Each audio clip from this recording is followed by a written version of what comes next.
Hello friends, मेरा नाम है मोहित गुप्ता और मेरे साथ हैं सीए गौरव आर्या।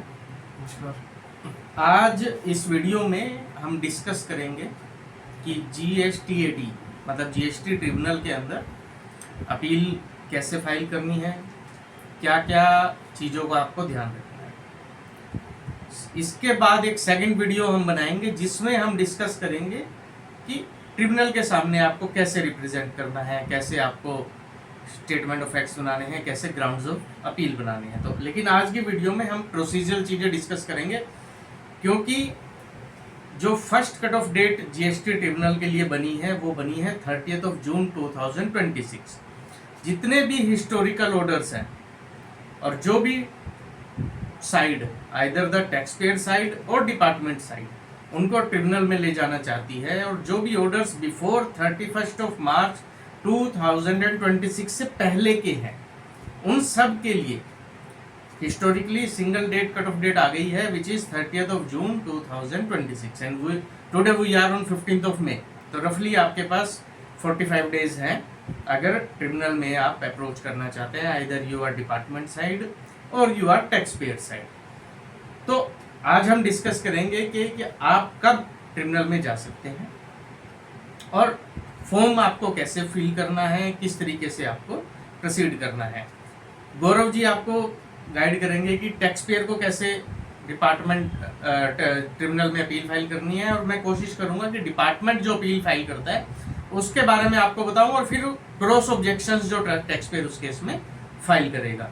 तो सबसे पहले गौरव जी मैं आपसे पूछना चाहूँगा कि टैक्स पेयर किस किस केस में ट्रिब्यूनल में अपील फाइल कर सकता है। Mohit ji, tax payer order in appeal के अगेंस्ट में within 3 months with a condonation of 1 month tribunal में अपील फाइल कर सकता है। शॉर्ट में बोलूँगा 3+1 month का टाइम है टैक्स पेयर के पास ट्रिब्यूनल में अपील फाइल करने का कमिश्नर अपील के ऑर्डर के अगेंस्ट में। वही डिपार्टमेंट के पास टाइम है 6 months + 1 month विद कंडोनेशन, यानी कि टोटल 7 months का टाइम है 6+1 डिपार्टमेंट के पास from the date of appeal order. Commissioner appeal के ऑर्डर के 6+1 months के अंदर डिपार्टमेंट ट्रिब्यूनल में अपील फाइल कर सकता है। नेक्स्ट आता है, क्या कोई मॉनेटरी लिमिट भी है, क्या कोई थ्रेशोल्ड लिमिट भी है अपील फाइल करने की। Tax payer without any limit appeal file कर सकता है डिपार्टमेंट के पास। वही डिपार्टमेंट अगर अपील फाइल करना चाहता है कमिश्नर अपील के ऑर्डर के अगेंस्ट में, तो 20 लाख तक का ऑर्डर जो है, जिसमें सिर्फ हम टैक्स अमाउंट देखेंगे 20 लाख तक का, अगर 20 लाख तक का टैक्स अमाउंट है तो डिपार्टमेंट अपील फाइल नहीं कर सकता। उसमें कुछ एक्सेप्शंस है, वो हम अभी डिस्कस करेंगे। 20 लाख से ऊपर का ऑर्डर है, मैं सिर्फ टैक्स अमाउंट की बात कर रहा हूँ, तो डिपार्टमेंट अपील फाइल कर सकता है इजीली जी स्टैट में। अब इसमें एक्सेप्शंस क्या क्या है मॉनेटरी लिमिट में। नंबर 1, कोई अगर रूल या सेक्शन या नोटिफिकेशन किसी कोर्ट ने या एडजुडिकेशन ऑर्डर में या कमिश्नर अपील ऑर्डर में अल्ट्रा वायरस डिक्लेयर किया गया है, तो डिपार्टमेंट जी स्टैट में उसके अगेंस्ट में अपील फाइल कर सकता है without any monetary limit. Refund का केस है और प्लेस ऑफ सप्लाई का इशू इन्वॉल्व है, इस टाइप के केसेस में भी department without any monetary limit appeal file कर सकता है जी स्टैट में। नेक्स्ट क्वेश्चन आता है, प्री डिपॉजिट कितना होना चाहिए। हम सब जानते हैं कमिश्नर अपील लेवल तक प्री डिपॉजिट होता है 10% ऑफ टैक्स अमाउंट। अगर ऑर्डर में एडजुडिकेशन ऑर्डर में tax plus interest plus penalty है, अगर सिर्फ पेनल्टी का ऑर्डर है तो 10% ऑफ पेनल्टी अमाउंट, और वहीं यही लिमिट इंक्रीज हो जाती है 20% of the order amount in case of G stat. अगर कमिश्नर अपील का ऑर्डर में फॉर एग्जांपल 1 करोड़ की डिमांड है, तो टोटल 20% अमाउंट प्री डिपॉजिट का डिपॉजिट करना पड़ता है टैक्स पेयर को। 10% वो ऑलरेडी डिपॉजिट कर चुका है।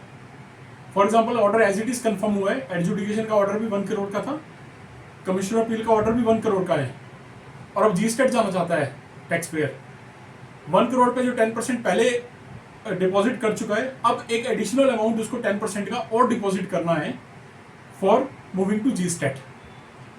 गौरव जी, मेरे 2 क्वेश्चन यहाँ पे रेज हुए, क्योंकि मैं हिस्टोरिकली सर्विस टैक्स में भी प्रैक्टिस करता था, तो वहाँ पे देयर वर सिचुएशंस जहाँ पे डायरेक्टली कमिश्नर एडजुडिकेट करता था। Right sir. और उस केस में क्या होता था कि कमिश्नर ने अगर एडजुडिकेशन किया तो हम सीधा सेस्टेट में अपील फाइल करते थे, क्योंकि sir. कमिश्नर अपील इसलिए इन्वॉल्व नहीं होता था क्योंकि एडजुडिकेशन ऑर्डर ही कमिश्नर ने किया है।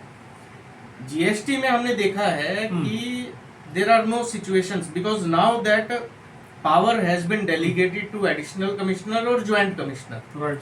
तो जनरली जो हाईएस्ट अथॉरिटी जो हायरार्की में हमने देखी है that is additional commissioner, joint commissioner जो एडजुडिकेशन कर रहे हैं। So they now against their order you go to commissioner appeal. Right sir.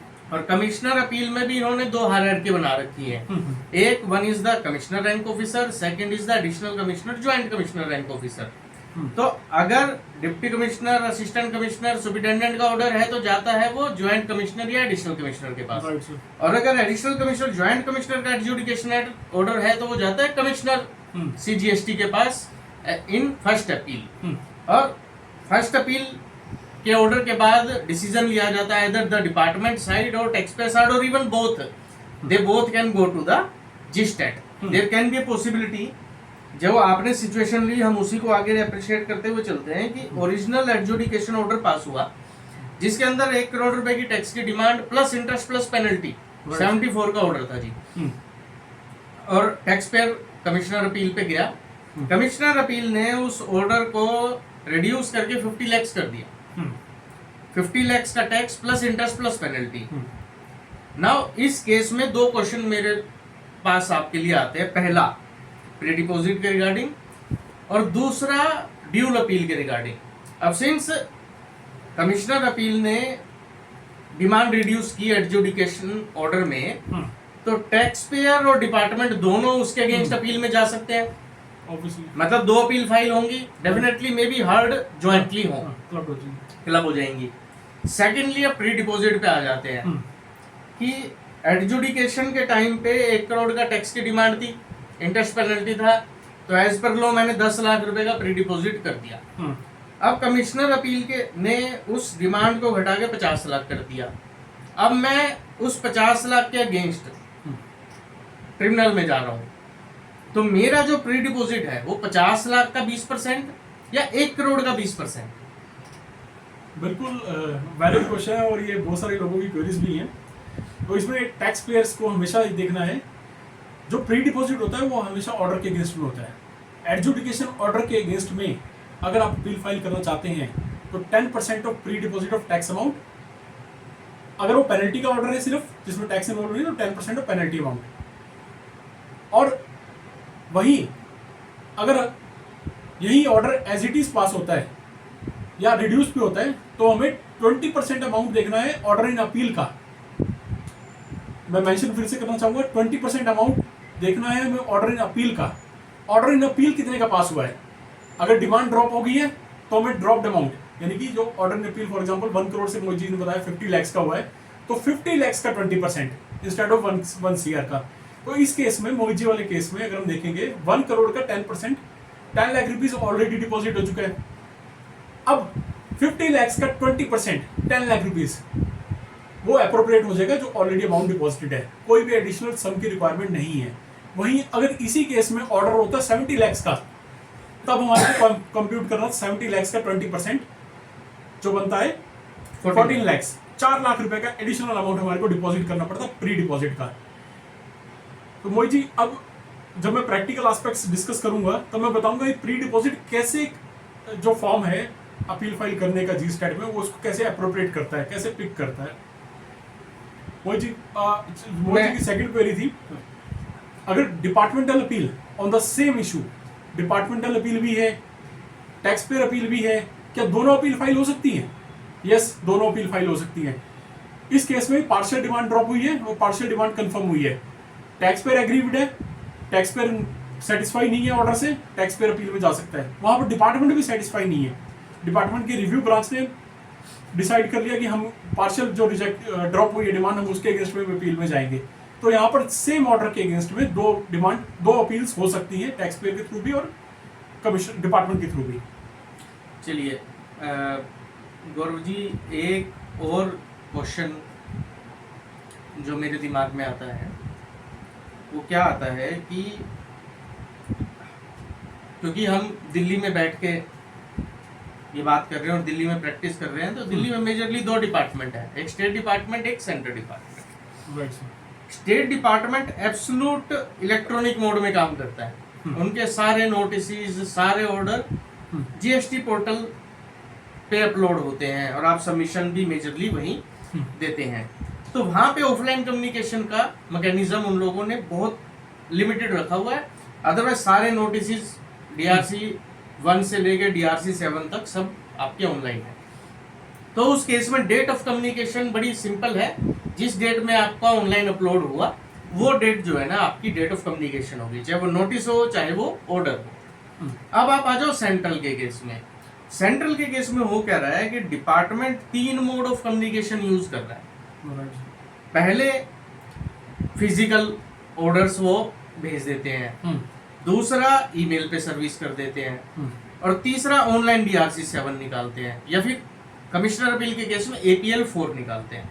अब होता क्या है कि बहुत सारी केसेस में ऐसा हुआ है कि ऑर्डर एज्यूम कीजिए 21 मार्च का है और उसका DRC 7 निकल रहा है 2 अप्रैल को।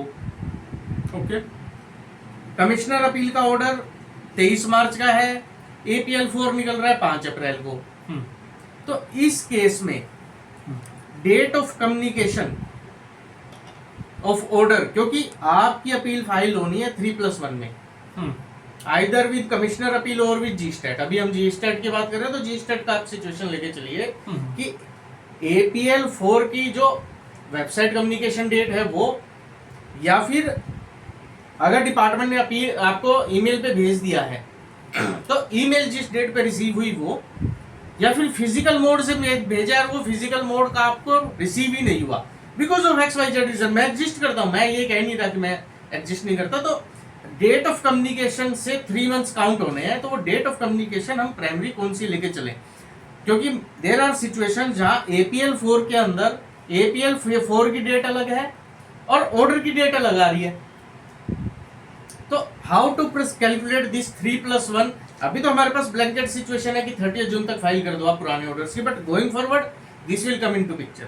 तो इस केस में अब देखिए सारा का सारा पोर्टल जो है ना इलेक्ट्रॉनिकली है, ऑनलाइन है, और पूरा का GSTAT का पोर्टल जो है GST पोर्टल से लिंक है। यहाँ पर जब हम अपील फाइल करने जाएंगे ऑटोमेटिकली APL 04 की डेट वो फैच करेगा GSTAT का पोर्टल। इसलिए मैं एडवाइस करता हूँ APL 0 फॉर्म की जो डेट है उसको आप डेट ऑफ कम्युनिकेशन मानिए और उसके अकॉर्डिंगली 3 मंथ्स की टाइम लिमिट आप कंप्यूट कीजिए। अच्छा, एक और जो मेजर क्वेश्चन उठ के आता है कि डिपार्टमेंट ने कंसोलिडेटेड शोकॉज नोटिस निकाला 5 साल का। अंडरस्टूड। नोटिस 5 साल का है, लेकिन DRC 1 5 अलग अलग निकाल दिया, अलग अलग साल के।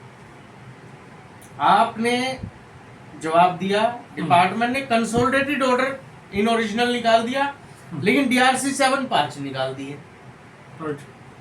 आपने 5 APL 1 फाइल किए, लेकिन अपील कंसोलिडेटेड थी आपकी, क्योंकि ऑर्डर कंसोलिडेटेड था तो अपील भी कंसोलिडेटेड थी, लेकिन APL 1 आपने 5 फाइल किए क्योंकि DRC 7 आपके 5 थे।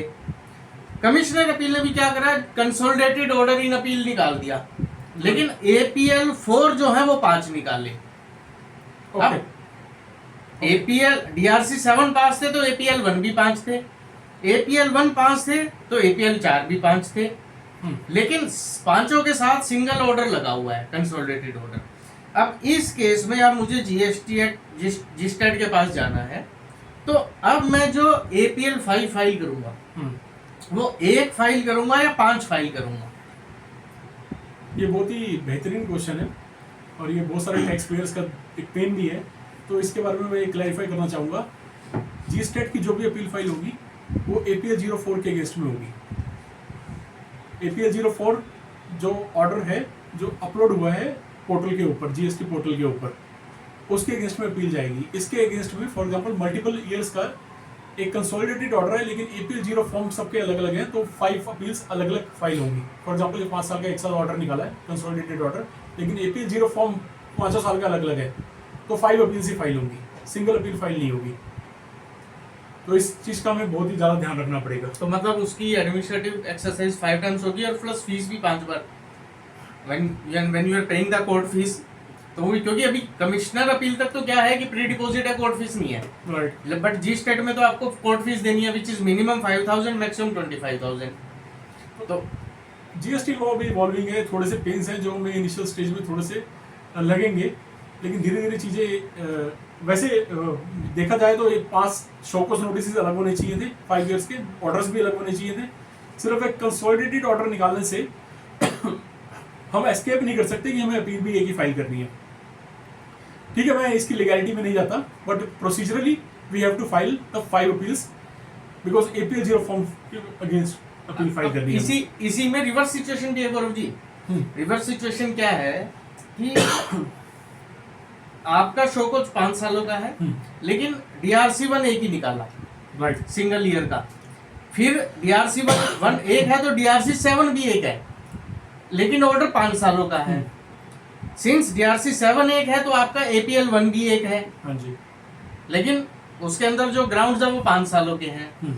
APL 1 एक है तो APL 4 भी एक है, लेकिन उसके अंदर ऑर्डर 5 सालों का है। तो अब मैं APL फाइल करूंगा, वो भी एक ही करूंगा। तो मेरा आंसर भी एक ही रहेगा। अपील फाइल करनी है APL 04 के अगेंस्ट में करनी है, या फिर APL 041 एक है तो अपील भी एक ही फाइल होगी।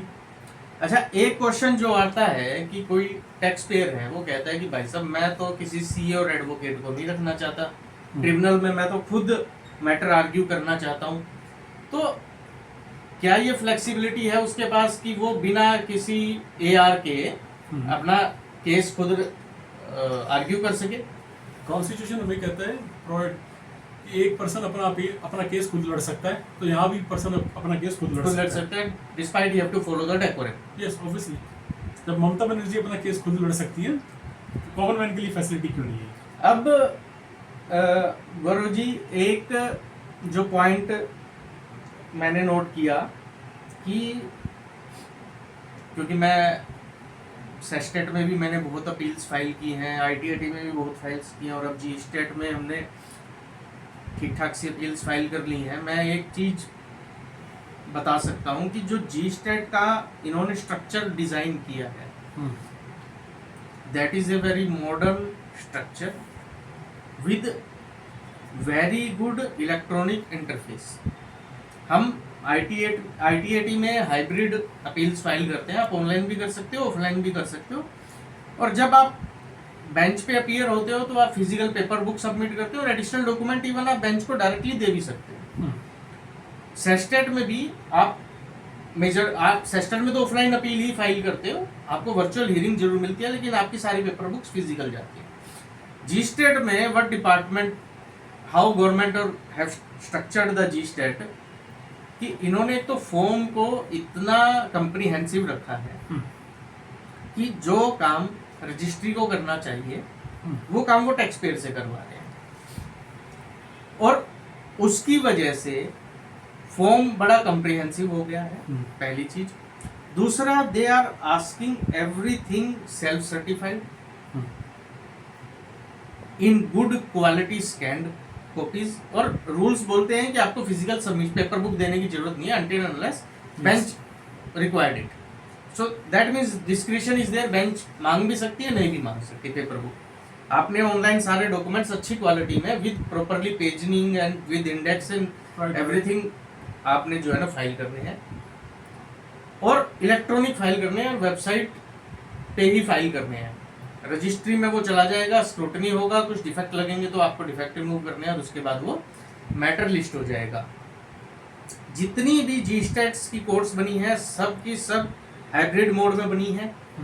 You are not suppose to go physically until unless you require और bench finds that this is a very serious matter and physical argument are required, otherwise I cannot find, if you are comfortable virtually I cannot see that you will be compelled to appear physically. So ये आपको pan India visibility भी देती है, जबकि ITAT में sestet में somehow since physical filings are there, तो ये आपको डिजिटल फाइलिंग और डिजिटल अपीयरेंस की वजह से यहाँ पे आपको ये चीज़ मिलने वाली है, इसका आपको बेनिफिट मिलने वाला है। अभी इनिशियल स्टेज पे देर आर सर्टेन इश्यूज जो अभी रजिस्ट्री को भी क्लियर नहीं है, जैसे डॉक्यूमेंट्स ग्रे स्केल में स्कैन होने हैं या फिर कलर्ड कॉपी में स्कैन होने हैं। सेकेंडली डिजिटली साइंड होने हैं या फिजिकली साइंड होने हैं। थर्डली हर पेपर साइन करना है, how to file it. So now it is actually hit and trial things. मेरा एक्सपीरियंस आपके एक्सपीरियंस से अलग हो सकता है इस सिचुएशन में, and we should not be surprised. मेरा तो यही कहना है कि आप बेटर टू बेटर फाइल कीजिए so that you will get less queries from the registry और आपका एडमिनिस्ट्रेटिव टाइम कम खराब हो।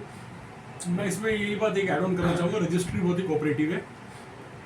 Most of the documents accept हो जाते हैं अगर वो लेजिबल फॉर्म में है, प्रॉपर्ली स्कैंड है, प्रॉपर्ली इंडेक्स्ड है। जहाँ तक डिजिटल सिग्नेचर और फिजिकल सिग्नेचर की बात है, तो मैं एडवाइस यही करूँगा कि हर एक डॉक्यूमेंट में डिजिटल एंड फिजिकल दोनों सिग्नेचर आप अप्लाई कीजिए ताकि कोई डिफेक्ट ना हो। अगर कुछ डिफेक्ट होता भी है तो registry is very much cooperative. जो मेरा प्रैक्टिकल एक्सपीरियंस रहा है अभी तक रजिस्ट्री से, first they will issue a defect notice, after you remove the defects they will issue a hearing notice. Hearing में चाहे वो वर्चुअल हियरिंग है या फिजिकल हियरिंग, आप जाएंगे तो वो अपनी आपके सारे डॉक्यूमेंट्स एक बार दोबारा से स्क्रूटनाइज करेंगे, आपको बताएंगे कि कुछ अगर डेफिशिएंसी रह गई है वो डेफिशिएंसी आप रिमूव कीजिए, केस आपका रजिस्टर्ड हो जाएगा फॉर एडमिशन।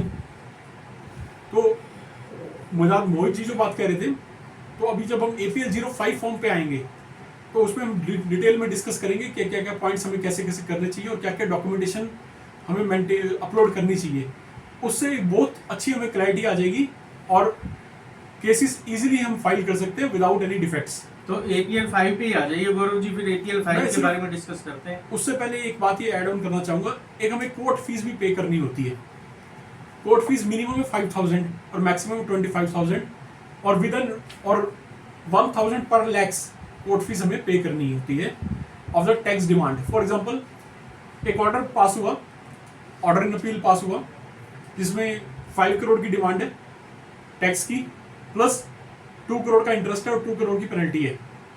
तो यहाँ पर हमें जो कंप्यूट करना है कोर्ट फीस, वो हमें कंप्यूट करना है 5 करोड़ के ऊपर, which is the tax demand, not on the interest and penalty. और हमें क्या देखना है 1,000 पर लैक्स, मैक्सिमम सब्जेक्ट टू 25,000। इस केस में आप देखेंगे यहाँ पर 25,000 से ऊपर जा रहा होगा कैलकुलेशन में कोर्ट फीस, तो हमें मैक्सिमम रहना है 25,000 तक। और कोर्ट फीस G-Stat के पोर्टल पे जाके पे होती है।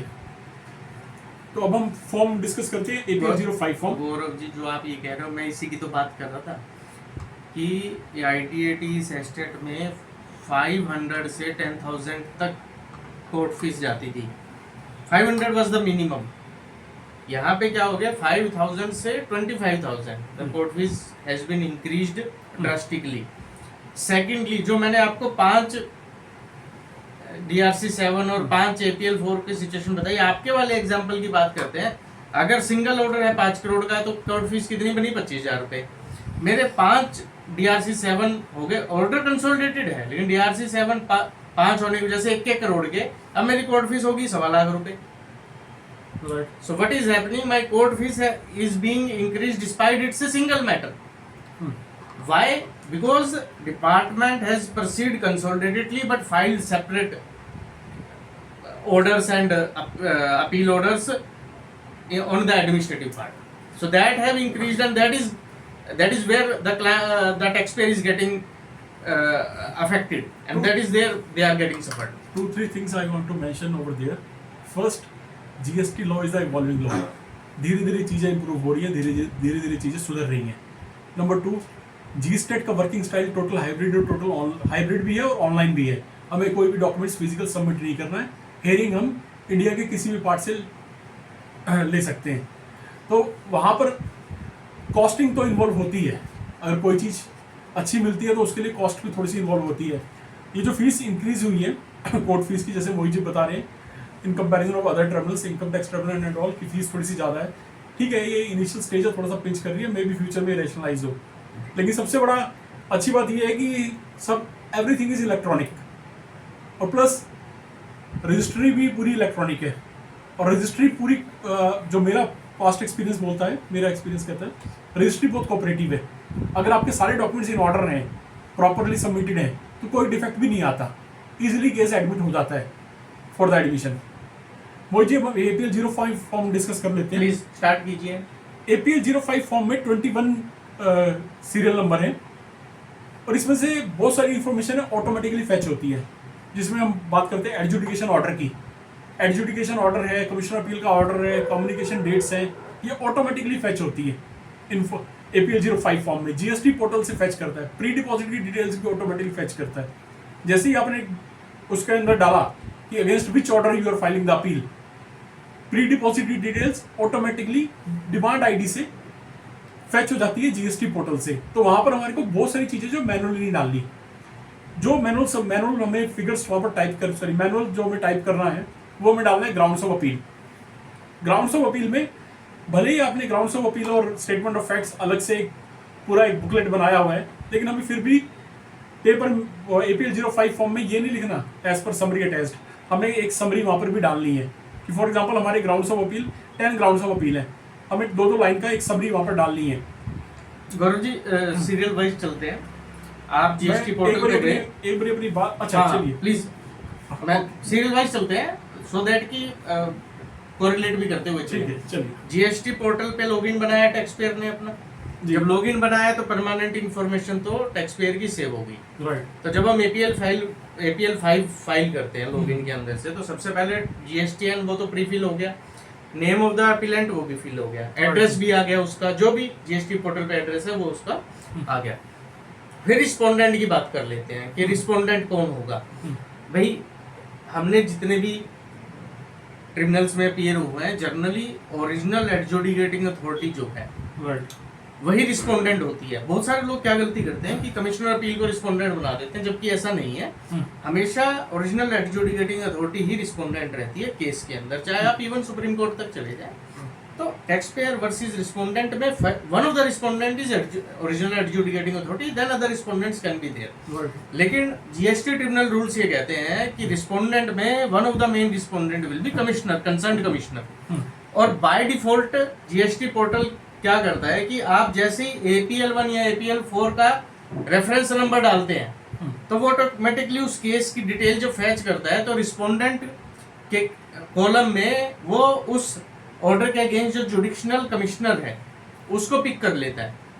कुछ केसेस में प्रिंसिपल कमिश्नर को पिक करता है और कुछ केसेस में वो कमिश्नर को पिक करता है, जो भी डिपार्टमेंट ने डाटा शेयर किया होगा उस जुडिक्शन से रिलेटेड। तो ये आ गया पॉइंट नंबर 5। पॉइंट नंबर 6 में ऑर्डर की डिटेल्स आ गई, एडजुडिकेशन ऑर्डर की डिटेल्स आ गई। देन पॉइंट नंबर 7 के अंदर जो है, does the appeal application involves any issue over the principal bench. अगर प्रिंसिपल बेंच का केस है तो वो आपको सिलेक्ट करना है यस या no, otherwise he doesn't ask for any further segregation. तो आपको ये तो पता होना चाहिए अपील फाइल करते हुए कि क्या आपका केस प्रिंसिपल बेंच पे लगना चाहिए या नहीं लगना चाहिए। बस प्लेस ऑफ सप्लाई का केस प्रिंसिपल बेंच के पास लगता है, online information database access retrieval का कोई केस है तो वो प्रिंसिपल बेंच के पास लगता है। देन 8 नंबर में they are asking the designation and office of the appellate authority pass the order. तो कमिश्नर अपील का आपने यहाँ पे 8 नंबर में डिटेल दे दिया, वो जनरली प्रीफिल हो रहा है। 9 के अंदर date of communication of order appealed, वो भी आ गया प्रीफिल, ऑटोमेटिकली फैच हो गया। देन 10 के अंदर details of order challenged before appellate authority, तो यहाँ पे आपने अपने जुडिक्शन ऑर्डर की डिटेल दे दी। फिर 11 के अंदर आप चले गए details of authority pass the order specified. फिर 12 के अंदर आपने क्या किया कि कौन से एक्ट के अंदर आप अपील फाइल कर रहे हैं, CS और I और सेस, देयर आर 4 एक्ट्स। तो आपको सिलेक्ट करना है कि कौन से एक्ट में आप अपील फाइल कर रहे हैं। 13 के अंदर AR की डिटेल आ गई, authorised representative if you want to add any AR, और AR भी ऑनलाइन ड्रॉप डाउन से सिलेक्ट हो रहे हैं। तो इसका मतलब CA, एडवोकेट या जो भी ARs हैं उनको अपना सेपरेट लॉगिन बनाना है, उनको एक यूनिक नंबर इशू होगा और वो जैसे ही ड्रॉप डाउन में आएगा आप उस ड्रॉप डाउन में से AR अपना सिलेक्ट कर सकते हैं। There can be possibility there are more than one Mohit Gupta registered as AR on GST portal. तो when taxpayer is filing and they want Mohit Gupta as their AR, so they have to select the correct Mohit Gupta. Then point number 14 it talks about the appellant. तो appellant की details उसके अंदर आपको भरनी है, that who is the appellant, then address, nature of business, those things. Now coming to point 15 जो आप बता रहे थे, point 15 एक बात करता है brief issue of case under dispute. हम जनरली पहले क्या प्रैक्टिस फॉलो करते थे, जब मैं सर्विस टैक्स की बात करता हूँ, सी स्टेट में जब हम अपील फाइल करते थे, प्रिस्क्राइब्ड फॉर्म के साथ हम लगाते थे ग्राउंड्स ऑफ अपील और स्टेटमेंट ऑफ फैक्ट्स, उसमें लिखते थे as per grounds attached, as per statement of facts attached. लेकिन APL 05 फॉर्म के अंदर ऐसा नहीं करना है, वहां पर आपको समरी डालनी है। फॉर एग्जाम्पल, आपके पास 5 ग्राउंड्स है जिसके अगेंस्ट में, जिसके ऊपर आप केस फाइट कर रहे हैं, तो आपको 5 ग्राउंड्स की स्मॉल सी समरी फॉर्म के अंदर डालनी है, ताकि वो रजिस्ट्री के पास अवेलेबल रहे, रजिस्ट्री बेंच के सामने रख सके, बेंच को पता हो एक ब्रीफ पे कि क्या केस है। वहीं अगर मैं बात करता हूँ स्टेटमेंट ऑफ फैक्ट्स की, वहां भी आपको एक ब्रीफ में समराइज्ड फॉर्म में स्टेटमेंट ऑफ फैक्ट्स डालने हैं। ग्राउंड प्रेयर भी आपको वहां पर एक ब्रीफ में डालनी है कि प्रेयर में आप क्या क्या चाहते हैं, ऑर्डर क्वैश कराना चाहते हैं, प्री डिपॉजिट का रिफंड चाहते हैं, या कोई रिलीफ चाहते हैं। ऐसे ही अब मोहित जी जरा एक और चीज जो इस फॉर्म में है बड़ा यूनिक है, केस समरी। केस समरी में पूरा एक केस एक्चुअल में था क्या, हम एपलेट ट्रिब्यूनल तक कैसे पहुंचे। फॉर एग्जाम्पल केस है GST 1 और 3B मिसमैच का, 9 में हमने उसको करेक्ट कर दिया, लेकिन नोटिस आ गया, डिमांड कंफर्म होगी, कमिश्नर अपील ने भी डिमांड कंफर्म कर दी। तो हम मेंशन करेंगे केस समरी, एक्चुअल में केस शुरू कहाँ से हुआ था और हम कहाँ तक पहुंचे और हम ट्रिब्यूनल में क्यों आए। तो यहाँ भी हमें एक समरी डालनी है केस समरी में। और पॉइंट नंबर 15 में अगर हम बात करते हैं, यहाँ पर बी में डालनी है हमें category of case under dispute, जो बहुत ही यूनिक चीज है। यहाँ पर हमें एक ब्रीफ में पॉइंटर डालने सॉरी मुझे प्लीज एक्सप्लेन करेंगे भाई। मेरा तो ये इसमें अंडरस्टैंडिंग है कि व्हाट ट्रिब्यूनल इज एक्सपेक्टिंग कि भाई आप अपने केस को बहुत बेहतर समझते हो, तो आप उसकी समरी हमें दीजिए, सो दैट कि समरी से हमें ये पता लग जाए कि डिस्प्यूट किस तरीके का है। और जिस तरीके का डिस्प्यूट होगा उस हिसाब से 2 चीजें होंगी। पहला, आपका केस उनको बेटर समझ आएगा, दूसरा उनके लिए आसान रहेगा ये किस तरीके की बेंच के पास जाना चाहिए, whether single bench, division bench के बाद भी whether the vice president bench और ए नॉर्मल डिवीजन बेंच। तो they will decide according to the category. अब जैसे गौरव जी ने कहा कि 15.A में सबसे पहले उन्होंने आपसे कहा कि what is the brief issue of case under dispute, तो आपने इशू बता दिया। जैसे मेरा इशू क्या है जी, मेरे ऊपर एलिगेशन लगा है कि मेरी कुछ इनवर्ट सप्लाईज है जो डिपार्टमेंट कह रही है कि बोगस है, you have only taken invoice without the actual receipt of goods. तो ये एलिगेशन मेरे ऊपर लगा, तो मैंने ब्रीफ फैक्ट्स में इसको एक्सप्लेन किया कि एडजुडिकेटिंग अथॉरिटी ने ये एलिगेशन लगाया, मैं अपीलेट में गया, अपीलेट ने इस तरीके से ऑर्डर को कंफर्म किया। So this is the brief dispute, brief case under dispute. फिर उन्होंने कहा कि 15B में कि इसको कैटेगराइज कर दो। कैटेगराइज मैंने किया टैक्स, इंटरेस्ट और पेनल्टी में, कि मेरे ऊपर इतने की टैक्स की डिमांड है जी, ये इंटरेस्ट है और ये पेनल्टी की डिमांड मेरे ऊपर उन्होंने लगा दी। फिर 15C में वो कह रहे हैं कि market value of the goods, जहां पे गुड्स सीज किए डिपार्टमेंट ने वहां पे ये कॉलम रेलिवेंट हो जाता है, अदरवाइज नहीं है।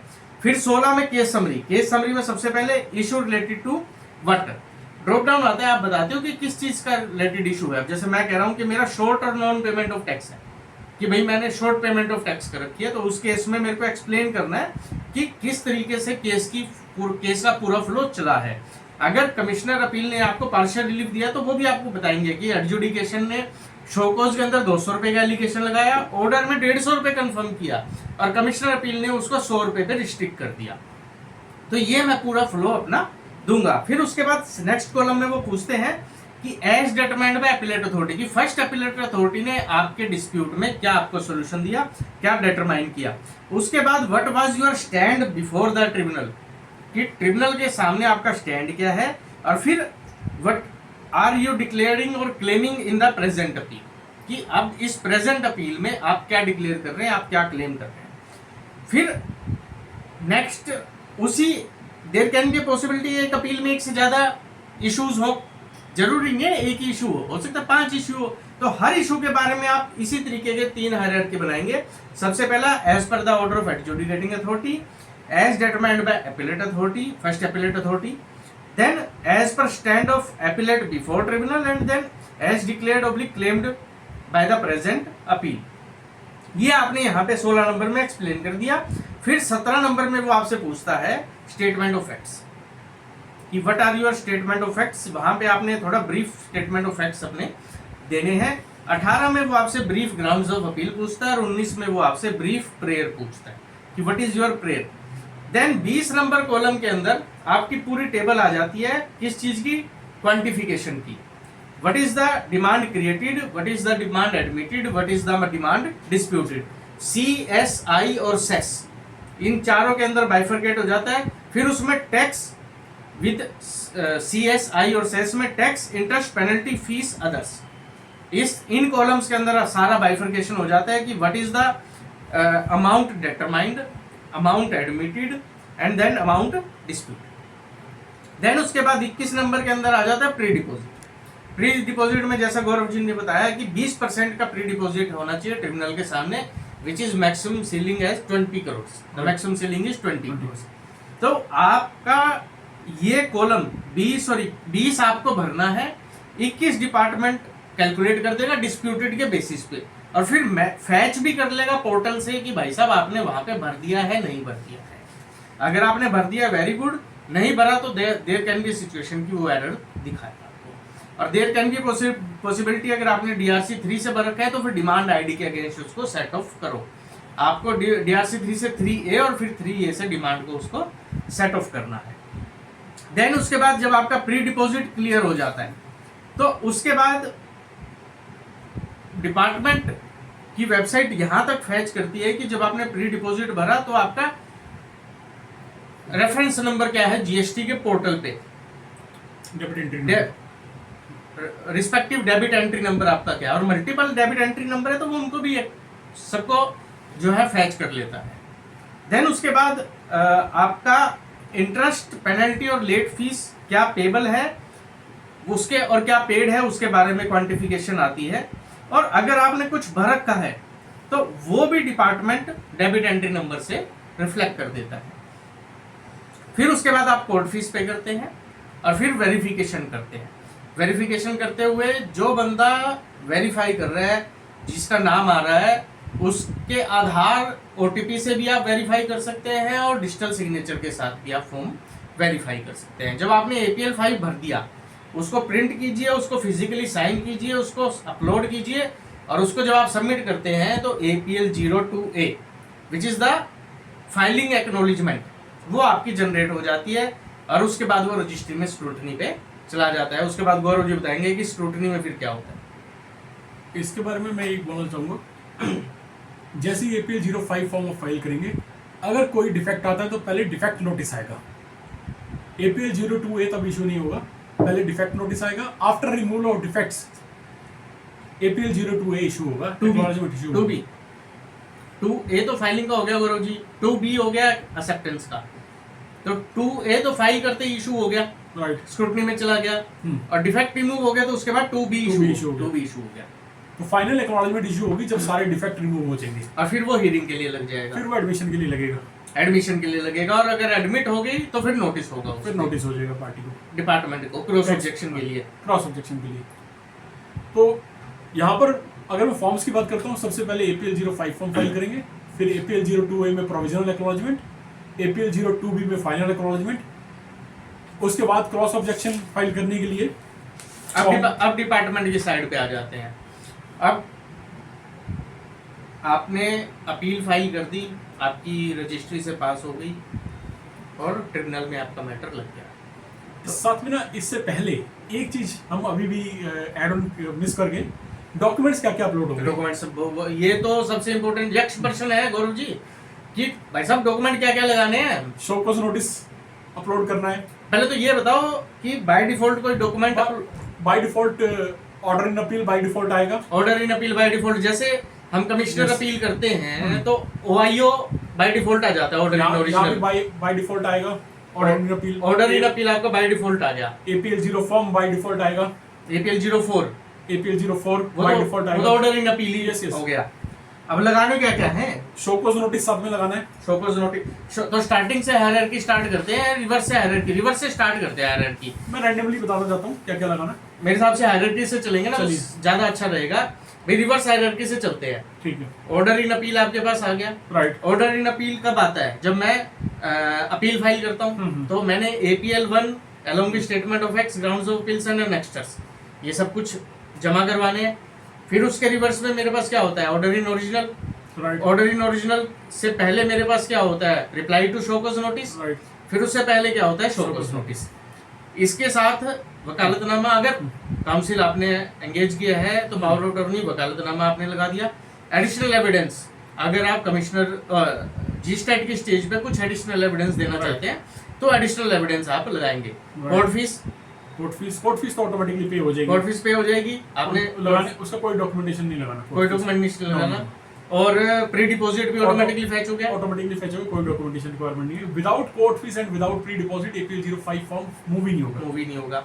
और any other documents if we want to, statement of facts, grounds of appeal सबसे मेन डॉक्यूमेंट है, statement of facts and grounds of In appeal detail. Of G stat, of G state वो in detail. तो part APL 5 का part हो गया, बिल्कुल ठीक है। नहीं वो APL 5 का पार्ट तो हो गया, हाँ। आप सिर्फ उसमें ब्रीफ में दे रहे हैं। हाँ हाँ, लेकिन आपको डिटेल Attach लगाना है, attach करना है, 50 बिल्कुल पेजेस ठीक का है। 50 पेजेस आप वहां पर थोड़ा अटैच करना है, आपको अटैच करना है। हम्म। ये सारे डॉक्यूमेंट्स जो मोहित जी ने अभी मेंशन किए, सब physically signature and digital signature both होने चाहिए ताकि कोई डिफेक्ट ना आए। कलर में या ब्लैक एंड व्हाइट में? ये आप बताइए भाई देखिए, हो क्या रहा है कि जब आप APL 5 फाइल करते हैं तो पहले चेकलिस्ट में वो दिखाता है कि 200 DPI ग्रे स्केल, लेकिन जब आप लास्ट में चेकलिस्ट पे जाते हैं तो वो कहता है कि 300 DPI कलर।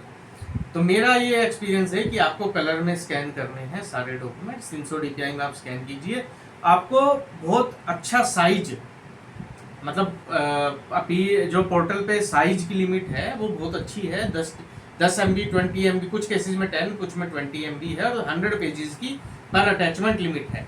तो आपके पास अच्छा खासा स्पेस है, मल्टीपल फाइल्स भी लगा सकते हैं आप, अगर आपके 100 से ज़्यादा बनते हैं या फिर फाइल का साइज ज़्यादा है तो टुकड़ों में भी लगा सकते हैं। तो अच्छी क्वालिटी में स्कैन कीजिए, क्योंकि अगर आप अच्छी क्वालिटी में स्कैन नहीं करेंगे रजिस्ट्री आपको डिफेक्ट लगाएगी और फिर आपको दोबारा फाइल करने पड़ेंगे। और सिंस वो पेपरलेस है तो सामने वाले को समझ भी आना चाहिए। अगर आप रिलीफ एक्सपेक्ट कर रहे हैं तो आपकी समरी भी अच्छी होनी चाहिए।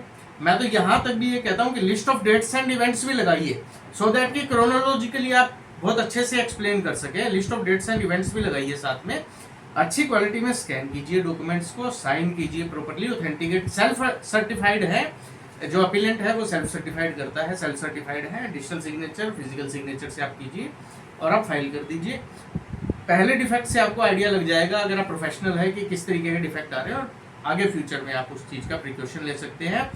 स्टैंडर्ड चेकलिस्ट डिपार्टमेंट ने दे रखी है, बट बहुत कॉम्प्रिहेंसिव चेकलिस्ट है। आप चेकलिस्ट के हिसाब से जाएंगे तो आप फुलफिल कर ही नहीं पाएंगे। लेकिन जो बेसिक रिक्वायरमेंट मैं मानता हूँ कि मेरी जो अपील है, जो मेरी अपील है, उसमें इंडेक्स होता है सबसे ऊपर, इंडेक्स के बाद APL 5 होता है, उसके नीचे statement of facts, grounds of appeal, prayer, list of dates and events होते हैं, और फिर इंडेक्स के हिसाब से हम सारे नेक्स्चर्स लगा देते हैं।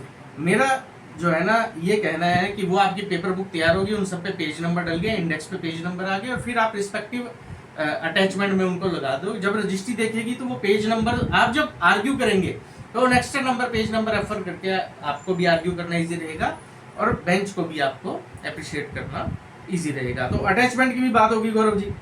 अब डिपार्टमेंट की अपील, अब मैं डिपार्टमेंट हूँ, मुझे अपील फाइल करनी है, मैं एग्रीव्ड हूँ, OIO आया जिसमें 50 लाख की डिमांड थी, कमिश्नर अपील को लगा कि डिमांड गलत है, उन्होंने सारी की सारी उठा के खत्म कर दी, या फिर 25 लाख खत्म कर दी। राइट। अब डिपार्टमेंट अपील में जाना चाहता है, उस केस में प्रोसेस क्या है? कमिश्नर अपील के ऑर्डर को प्रिंसिपल कमिश्नर रिव्यू करेगा। सिंस वो कमिश्नर का ऑर्डर है तो हायरार्की में उससे सीनियर ऑफिसर भी रिव्यू करेगा। तो प्रिंसिपल कमिश्नर ने या चीफ कमिश्नर ने, प्रिंसिपल कमिश्नर ने उस ऑर्डर को रिव्यू किया, और रिव्यू करके डेजिग्नेटेड जुडिक्शन ऑफिसर को, which is the proper officer को, रिव्यू ऑर्डर भेज दिया कि भाई साहब मेरे हिसाब से ये ऑर्डर में कुछ कमी है, और इस ऑर्डर में डिपार्टमेंट को अपील पे जाना चाहिए, और इस रीजन की वजह से जाना चाहिए। तो वो उसको जुडिक्शन असेसिंग ऑफिसर को वो उसको भेज देता है, एडजुडिकेटिंग अथॉरिटी। एडजुडिकेटिंग अथॉरिटी उस रिव्यू अथॉरिटी से पावर लेता है, रिव्यू ऑर्डर से पावर लेता है, और फिर APL 7 के अंदर आपने अपील फाइल की APL 5 में, मैंने अपील फाइल की APL 7 में, APL 7 के अंदर वो अपील फाइल कर देगा। अब डिपार्टमेंट जब अपील फाइल करेगा तो क्या डिपार्टमेंट को भी प्री डिपॉजिट देना है? नहीं देना। डिपार्टमेंट के पास ये रिलैक्सेशन है कि हमें प्री डिपॉजिट नहीं देना, लेकिन हमारी अपील के साथ मिनिमम क्या क्या होना चाहिए? Show cause notice, the basic foundation of any case, hmm, order in original, order in appeal, hmm, opinion of the principal commissioner right, जिसके बेसिस पे मैंने फाइल की, hmm. Then my statement of facts hmm, and my grounds of appeal. Right, ये सारे documents मैंने लगाए और मैंने अपने APL 7 फाइल कर दिया। डिफेक्ट आए, डिफेक्ट रिमूव कर दिए, फॉर एडमिशन लिस्ट हुआ, GSTAT ने एडमिट भी कर लिया, तो उसके बाद टैक्स पेयर को 45 डेज का टाइम मिलता है क्रॉस ऑब्जेक्शन फाइल करने के लिए। APL 6 के अंदर आप अपने क्रॉस ऑब्जेक्शन फाइल करेंगे। जब आप क्रॉस ऑब्जेक्शन फाइल करेंगे तो जनरली क्रॉस ऑब्जेक्शन फाइल करते हुए जो पैटर्न हम फॉलो करते हैं वो किस तरीके से फॉलो करते हैं, पहले तो आपने फॉर्म भर दिया। APL 6 भी कंप्रिहेंसिव फॉर्म है, आपने फॉर्म फिल किया, उस फॉर्म के साथ हम सबसे पहले अपने ग्राउंड ऑफ डिफेंस लेते हैं और फिर एंड में पैरा वाइज काउंटर करते हैं राइट, कि जो पैरा वाइज उनके ग्राउंड्स हैं, आप रिसिप्रोकेट भी जा सकते हैं। आप पहले पैरा वाइज काउंटर कीजिए और फिर नीचे एक्सप्लेन कीजिए। हम एक्चुअली क्या करते हैं, पहले पूरा एक्सप्लेन करते हैं, जब पैरा वाइज में जाते हैं ना तो हम एक्सप्लेनेशन को बेस बना लेते हैं। जब हम पैरा का जवाब देते हैं कि refer this para of our explanation, this para of our explanation, तो इस तरीके से हम क्रॉस ऑब्जेक्शन बनाते हैं और उसके साथ अपने नेक्स्टर्स लगाते हैं। क्या क्रॉस ऑब्जेक्शन के साथ आपको प्री डिपोजिट करना है? नहीं करना।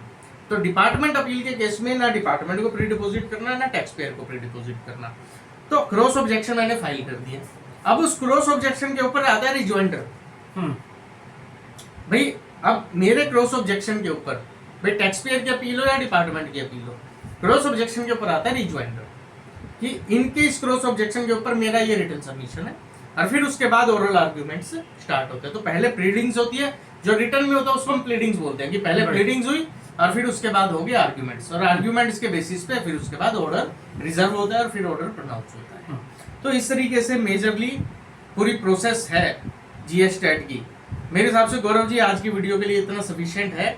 नेक्स्ट वीडियो में हम डिस्कस करेंगे कि टेक्निकल एस्पेक्ट कि GSTAT में टेक्निकली कि आपको अब आपने अपील तो ड्राफ्ट कर दी, अब हम एक पर्टिकुलर केस उठा के चलेंगे, मान लीजिए बोगस बिलिंग का है या कोई भी एक या रिफंड का कोई केस है या रिट्रोस्पेक्टिव कैंसिलेशन ऑफ रजिस्ट्रेशन का केस है या फिर वो वाले केसेस भी हम डिस्कस करेंगे जहां पे कमिश्नर अपील डिलेड थी, तो ओनली डिले पे कमिश्नर अपील रिजेक्ट होगी, तो अब ट्रिब्यूनल उस केस में क्या करने वाली है। और एक और ये एक्सप्रेशन उठ के आता है कि कमिश्नर अपील के ऑर्डर के अगेंस्ट रिट वर्सेस अपील, कि आप रिट में जा सकते हो नहीं जा सकते। और एक और क्वेश्चन उठ के आता है, दो क्वेश्चन उठ के आते हैं, क्या 3+1 को कंडोन करेगा GSTAT? कर सकता है। दूसरा, क्या बिना प्री डिपोजिट के सुन सकता है या प्री डिपोजिट रिलैक्स कर सकता है? तो ये सारे सिनेरियोज हम नेक्स्ट वीडियो में डिस्कस करेंगे। Thank you Gaurav ji, thank you to everyone. आपकी कोई भी क्वेरीज है तो आप कमेंट कर सकते हैं। Thank you.